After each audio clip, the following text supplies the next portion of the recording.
Hello everyone, welcome back.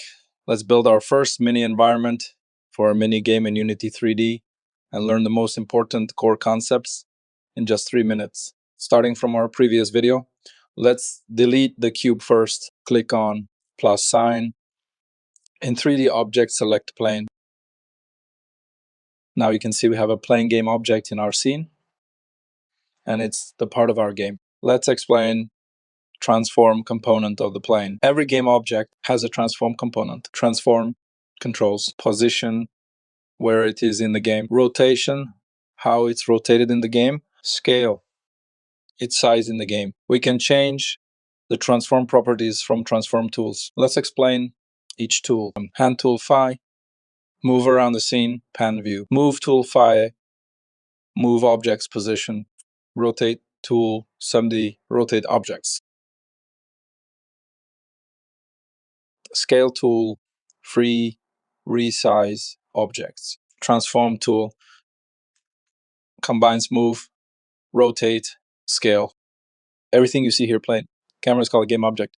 Game objects are the building blocks of every Unity game. Now, reset the transform component and scale it up to make it looks like a floor. We have a nice basic floor. Let's add some color to our floor. Right-click at plus sign of project view and create a new folder and name this 3D to organize your project. Again, right-click at the project view and create a new subfolder and name this materials. Right-click at the materials folder and create a new material and name this as floor.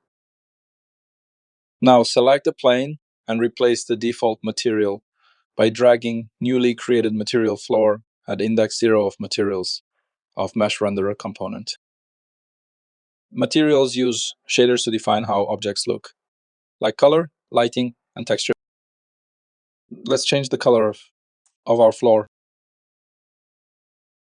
Change the name of our plane to floor. Now create a new cube, and this will act as wall. Now reset the cube transform component and scale it up to make it a wall. Now set the position of the wall. Control plus D to duplicate the walls, and set the position of the walls. To keep things organized, let's create an empty game object named environment and group our floor and walls inside it.